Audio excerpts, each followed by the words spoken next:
अक्षत ने अपने खास आदमी को अनायरा की डिटेल्स निकलवाने को कहा। वही मयंक ऑफिस आया और उसने हिम्मत करके सारी बात अनायरा को बता दी। फिर क्या था, पूरे केबिन का सत्यानाश हो गया। तब से अनायरा अक्षत सिंघानिया का नाम सुनकर आग बबूला हो जाया करती थी। एक तो उसे शादी के नाम से नफरत थी, ऊपर से उसे शादी करनी, वो भी उस इंसान से जिसके लिए उसने नफरत पाल रखी है। उस दिन के बाद अनायरा को अक्षत के नाम से ही नफरत होती थी। यही हाल अक्षत का था। आज तक किसी फैमिली मेंबर ने भी उसके सामने शादी की बात नहीं की थी और यहाँ बिजनेस के लिए उसे शादी करनी पड़ेगी। यही सोचकर उसका गुस्सा सारी हद पार कर गया था और अपने गुस्से के चलते उसने अपने ऑफिस में जरा सी भी गलती पर एम्प्लॉय को ब्लैकलिस्ट कर रहा था। तब उसे अनायरा के बारे में पता चला कि वो खुद प्रोजेक्ट में आगे बढ़ने के लिए हर वक्त अक्षत पर नजर रख रही है, ताकि उसकी अगले प्रोजेक्ट के बारे में उसे पता चल जाए और वो अक्षत से पहले उस प्रोजेक्ट को हासिल कर ले। वैसे तो अनायरा में उतनी काबिलियत थी कि वो किसी भी प्रोजेक्ट को अपनी तरफ कर सकती थी। वो बहुत स्मार्ट और इंटेलिजेंट थी, इसमें कोई शक नहीं था। ये बात पूरी दुनिया जानती थी, क्योंकि आए दिन अनायरा के लिए कोई न कोई न्यूज आती रहती थी। तब से अक्षत अनायरा के बारे में सब जानता आ रहा था। प्रेजेंट अनायरा यही सब याद करके गुस्से से पंच किए जा रही थी। वहीं दूसरी ओर अक्षत भी उसी दिन को याद कर रहा था। उसका सर बैक सीट पर टिका हुआ था। तभी ड्राइवर की आवाज उसके कानों में पड़ी। तब जाकर उसे एहसास हुआ कि वो कब का घर पहुंच गया है। अभी रात के 11 बज रहे थे। अक्षत जैसे ही मेंशन में एंटर हुआ, वो हैरान रह गई, क्योंकि आए दिन तो 11 बजे या फिर 12 बजे जब भी वो घर आता, घर के सारे लोग सो चुके होते, पर आज पूरी फैमिली हॉल में बैठी बातें कर रही थी। ये देखकर अक्षत को हैरानी हुई, पर अगले ही पल उसने खुद को नॉर्मल किया और सबको इग्नोर करके सीढ़ियों से जाने लगा। तभी उसकी मां की आवाज उसके कानों में पड़ी, जो उसे ही रोक रही थी। मनाली जी ने प्यार से अक्षत से कहा, अक्षत बेटा खाना खाया? अक्षत आज बहुत गुस्से में था, इसीलिए वो किसी को भी अपने गुस्से के चलते हर्ट नहीं करना चाहता था। वो अपनी फैमिली से बहुत प्यार करता था, पर कभी दिखाता नहीं था। अक्षत ने बिना मुड़े ही कहा, हाँ मां, आप प्लीज एक ब्लैक कॉफी भिजवा दीजिए। मनाली जी ओके कहकर की और चली जाती है। वहीं अक्षत सीधे अपने कमरे में चला जाता है। उसके कमरे में जाने के बाद दादाजी ने विशाल जी और देखा और कहा, यह काफी गुस्से में लग रहा है, तुम्हें क्या लगता है क्या हुआ होगा? विशाल जी परेशानी से बोले, वही जिसका डर था पापा, दोनों के बीच झगड़ा हो गया, मुझे सूरज से पता चला। सूरज अक्षत का पर्सनल बॉडीगार्ड भी था और ड्राइवर भी। वो हमेशा 24 घंटे अक्षत के साथ रहता था। वो अक्षत की हर एक बात उसके डैड तक पहुंचाता था, क्योंकि अक्षत के डैड को हमेशा अक्षत की फिक्र रहती थी। अक्षत बहुत बड़ा बिजनेसमैन था और जो भी इंसान बड़ा हो उसके दुश्मन भी उतने ही होते हैं। इसलिए विशाल जी अक्षत की हर एक खबर रखते थे। विशाल जी की बात सुनकर विक्रम जी ने अपने पापा से कहा, पापा मुझे लगता है हमें कुछ करना होगा, वरना वो कभी शादी के लिए रेडी नहीं होगा। तभी कविता बीच में तीखी आवाज में बोल पड़ी, क्यों आप उसके पीछे पड़े हैं? वो शादी नहीं करना चाहता तो क्यों करा रहे हैं? दूसरा भी बेटा है, उसकी शादी कराओ, और कौन उससे शादी करेगा जो हमेशा गुस्से में फिरता है? उसके आसपास लड़कियां भी भटकती नहीं है। अगर कोई लड़की उसे हाथ भी लगा दे तो वो उसे बर्बाद कर देता है। ऐसे में कौन सी लड़की उसे शादी के लिए तैयार होगी? कविता की कड़वी बात सुनकर सबके चेहरे पर गुस्से की लकीरें आ गईं। ये हर दिन का था। कविता कभी अपने मुंह से अच्छी बात नहीं निकालती थी, पर कभी कोई उसे कुछ नहीं कहता था सिवाय विक्रम जी के।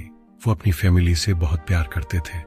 उसे पता था कि उसकी वाइफ कैसी, वो कभी सबके सामने उसे कुछ नहीं कहते थे, पर आज कविता ने सारी हदें पार कर दी।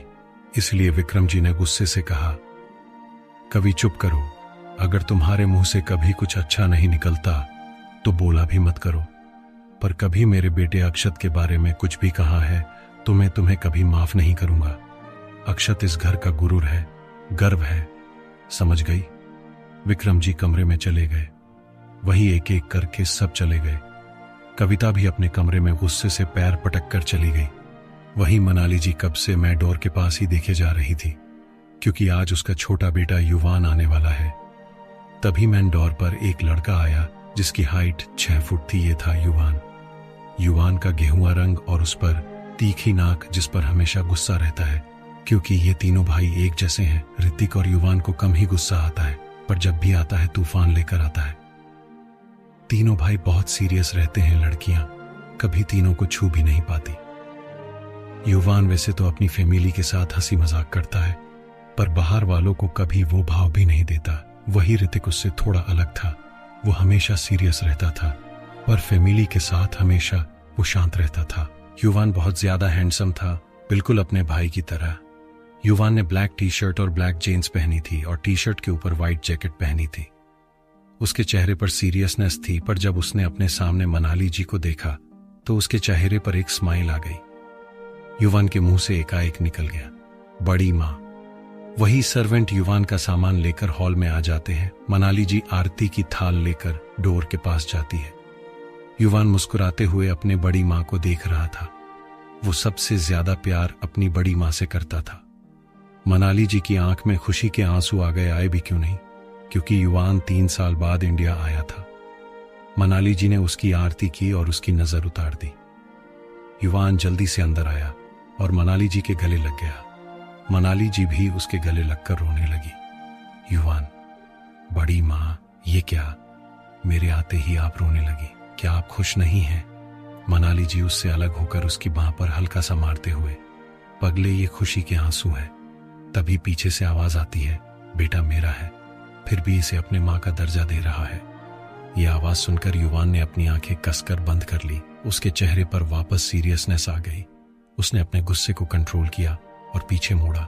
वहां उसकी माँ कविता खड़ी थी। कविता पहले से ऐसी थी। कविता एक बड़े घर की लड़की थी, जबकि मनाली जी मिडिल क्लास से आई थी। कविता युवान के आने के बाद अपना सारा वक्त किटी पार्टी, शॉपिंग और घूमने फिरने में निकालती थी। उसे पैसों का बहुत घमंड था। युवान के जन्म से लेकर आज तक मनाली जी ने उसे पाला है। कविता तो कभी युवान को गोद में भी नहीं लेती थी, क्योंकि उसे लगता था कि बच्चा होने के बाद वो एक हाउस वाइफ बनकर रह जाएगी और वो अपने शौक कभी पूरे नहीं कर पाएगी। विक्रम जी ने उसे काफी समझाया, पर वो कभी उसकी बात नहीं सुनती थी, हमेशा नाराज होकर चली जाती थी। इसीलिए युवान को धीरे धीरे अपने माँ से नफरत होने लगी। उसे मन में ऐसा ही लगता कि उसकी माँ तो उसे दुनिया में नहीं लाना चाहती थी, पर यह बात उसने कभी किसी के सामने जाहिर नहीं की। उस बात से वो हमेशा सीरियस रहता था। वो सिर्फ अपने बड़ी माँ, बहन और अपने भाई के साथ ही खुलकर रहता था, पर उसके दिल में काफी दर्द था जिसको उसने कभी किसी के सामने जाहिर नहीं किया। युवान ने अपनी माँ को इग्नोर किया और उसके पीछे चला गया जहां दादाजी खड़े थे। उसने दादाजी के पैर छूकर उसके गले लग गया। दादाजी ने उसके सर पर प्यार से हाथ फेरा। उसके बाद वो अपने पापा के पास गया। वो पैर छूता उससे पहले ही विक्रम जी ने उसे गले से लगा लिया। आज वो 3 साल बाद अपने बेटे को अपने आंखों के सामने देख रहे थे। तभी विशाल जी ने कहा, अरे सब हमें तो भूल ही गए। युवान मस्ती करते हुए बोला, क्या बड़ी मैं आपको कभी भूल सकता हूँ? आप तो मेरे बेस्ट फ्रेंड हैं। युवान और विशाल जी बॉन्डिंग काफी अच्छी थी, बिल्कुल एक बाप बेटे की तरह।